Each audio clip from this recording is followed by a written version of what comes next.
Okay, so after you have established your LLC, you have received your EIN number, you set up your business bank accounts, and you have a solid business plan in place, then bang, you're officially ready for business. But now you're probably wondering, okay, what's the next best step to take to get funding after you have started your business? Because securing funding is one of the biggest challenges any new or established entrepreneur may face. But spoiler alert, while raising money may seem difficult, there are more ways than ever before to get funding for your business, and getting capital is a lot easier than you may think. So in this video, what I want to do is talk to you about 6 steps to take to secure funding for your startup after you have registered your business. Okay, I'll cover how to get business funding, 6 popular options to start with, including my personal favorite, and review the risks and rewards along the way. Now, a lot of energy goes into making these types of videos, so if you don't mind lending a helping hand by hitting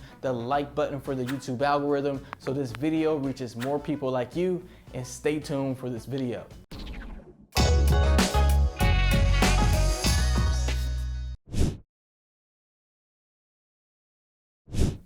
Hey there, and welcome to our channel. I'm Sean with Life Accounting, the accounting company that helps you save on taxes and build more wealth. And today's video is all about the business and wealth portion. So let's go ahead and jump into it, starting with number 1, how to get business funding. Now, here's the deal, okay? You don't necessarily need a business grant or a business loan to get your company off the ground, especially if you're starting or looking into starting a professional services business or being a creator, which is something that I did when I first got started, and I recommend for other young and new entrepreneurs. However, if you're going into a product business or a technology business, then getting funding may be ideal for you. And listen, getting funds isn't as hard as you may think, especially if you already have a registered business entity and a strong business plan for what you are going to use the money for. Hey, I'm seeking a $50,000 investment to start my business. Okay, so what are you gonna use the money for? Well, to grow, I need money for marketing. Okay, and what is your specific step-by-step marketing plan? Let me get back to you on that. Okay, so that's exactly what you do not want to do. Instead, you should be able to say something like, hey, I have experience running online ads and I know that I can target XYZ audience because I've had success doing it before. Because what you want to do is show your lenders that they can trust you with their investment into your company. So if you do decide that you need funding to get your business started, you have 6 great options. Let's go ahead and get started with option number 1. You could try your chances with getting a small business grant. Now, this option is great because you don't have to pay back small business grants as long as you use the money per the terms of the grant agreement. Now, the 2 biggest places you can get grants from are from government agencies or organizations, and typically these organizations consist of nonprofits and very large corporations. For example, many people may not know, but last year Facebook provided $100 million in cash grants and ad credits to help small businesses across 30 countries. They even dedicated a percentage of those cash grants to minority-owned businesses who were hit hardest by the virus. However, business grants in general are highly competitive, so you are not guaranteed to get one. In addition, business grants are often very slow to receive, which is not ideal if you're trying to get your business off the ground as soon as possible. That's why I have option number 2, which is get a business credit card. Now, this option may be great for anyone who may need anywhere between $1,000 to $10,000 to get their business started. But the amount can vary because when you're first starting out, your business credit card amount is usually backed by your personal income and your personal credit. Now, the good news is that you can get approved for a business credit card very, very quickly, sometimes within the same day, as long as you have good personal credit as well. And sometimes in business, speed is everything, because when you have a great idea, you want to go ahead and get started working on it immediately, especially while you're motivated and you have momentum on your side. On top of that, if you delay getting started for too long, then maybe your competitor or someone else beat you to your idea. Now, here are some major pros of using business credit cards. So cards like Chase Ink may have special introductory benefits such as 0% interest for 12 months. You can earn cash back on the first $25,000 spent on certain items. You can earn cash back when you spend a certain amount in general, and they often have redemption rewards as well. And you have fraud protection, which is something that you get with most credit cards, but it is really important when you're starting a new business and building relationships with people that you don't fully know yet. Now, the major con to business credit cards is that after your introductory rate, credit card debt is some of the most expensive debt to have. Okay, moving on to funding option number 3, get a business loan. So this option is likely ideal for anyone who needs at least $25,000 to get started, but of course you can get much more than that. A great source many small businesses turn to is the SBA, which is known for handing out microloans to small and minority-owned businesses. You could also reach out to your local SBDC, which stands for Small Business Development Center, and ask them what options they may have for you getting a loan from your specific area. However, similarly to credit cards, commercial business loans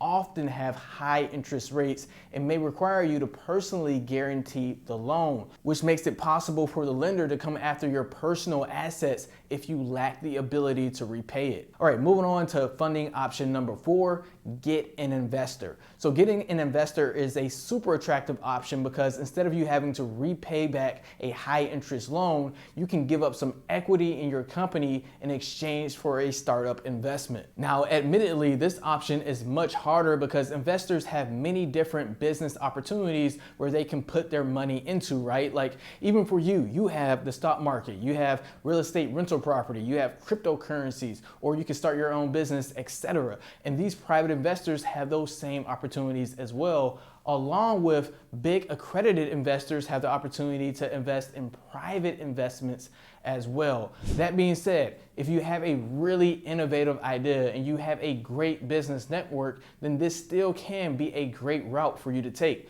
There are a few places where you can proactively seek out investors, such as AngelList.com. Okay, on this website, you can set up a company profile to get listed into their directory. And this will help your new business gain some exposure and potentially find some investors as well. Other great options to find investors will be using stuff like social media, like making posts pitching to your followers or messaging people about your business, asking your friends and family to invest. You could attend networking events. You could join an incubator or startup accelerator where a lot of potential private investors hang out, etc. Now, I've personally seen people spend months, sometimes even years, trying to find an investor. And after having no success, I've seen people literally give up on their startup idea. But don't let that happen to you, okay? If you can't find a way to raise money from the outside world, then make sure you try raising money yourself by simply hustling and saving your own income. And you can help accelerate this process with funding option number 5, get a partner. Now listen, I have 2 business partners and I'll be honest, okay? Having partners isn't easy because you have to be able to argue well, agree to disagree, and not let personal emotions and feelings get in the way of success. I think that our logo should be red. Ew, no way. I think the logo should be green. Are you out of your mind? Green? Come on, that's the worst option.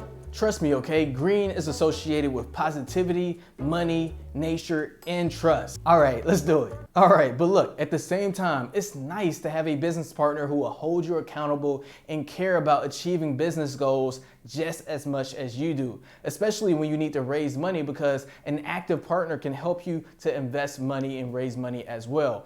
And if you don't have the money now, then 2 people hustling and saving is better than 1. Okay, moving along to funding option number 6, bootstrapping. Now, what is bootstrapping? Well, it's basically when you use your own money and the profits from your business to grow instead of seeking outside capital. Now, if you really want to start a product or software company, then maybe you can first start by creating a service that leans into your product idea, where you use a service as a temporary means to raise capital. For example, maybe you want to create a big tax software, but you don't have the capital to hire software developers to build it out for you. Well, you could consider creating a YouTube channel and offering other services around the accounting and tax industry, and then use the profits from that service to then rebrand into your software company. Which, by the way, if you need help with professional tax planning or tax preparation, then consider working with our team. I'll go ahead and put a link down in the description below. Now look, I have personally bootstrapped 2 service businesses companies that have gone on to make millions, so I definitely recommend it. But it does come with some potential drawbacks. And one of the major drawbacks is speed. Okay, you're likely gonna run out of money and you'll likely need to be patient until you have enough cash to grow. So for example, if you have $1,000 to spend on an advertising campaign and you make $3,000, then you have a 3x ROAS, or return on ad spend. So you net $2,000 and things are looking great. You're ready to blow it up. But since you're bootstrapped, you only have $2,000 that you can spend for the next month. And so with that, your max return would be 3x, or $6,000. Whereas if you had $1 million in ad budget and you saw that it was working, then you could profit $2 million and have a 3 times ROAS. Okay, so hopefully I didn't lose you with all the math, but the bottom line is this, okay? When you're bootstrapping, you must be patient and disciplined, but eventually you'll have the capital that you need and the overwhelming confidence in what you invest in next, because now you have an existing customer base as well. All right, moving along to number 7, the risk of debt. Now, my personal opinion is that business debt is risky because, okay, being a business owner is extremely hard and many people fail, even people with prior business experience. In fact, 9 out of 10 startups fail within the first 3 years of business, whether that is because of a lack of product to market fit or just poor marketing and advertising, hiring the wrong people, financial problems, or managing their finances improperly, etc. And if you are a new entrepreneur starting in a new industry, then there's also a lot to learn. So I like to start businesses that A, don't require a lot of capital, or B, I will save up money from my other income sources until I have enough money to launch my next business idea. Because doing that will give me the peace of mind that if my business doesn't work out or if it fails, then at least I won't have creditors knocking at my door or trying to seize my personal assets. All right, so I hope that was helpful. Good luck with getting the funding that you need for your business. Coming up next, I have 2 more videos that you may enjoy as well, so make sure you check those out if you haven't already, and I'll see you over there.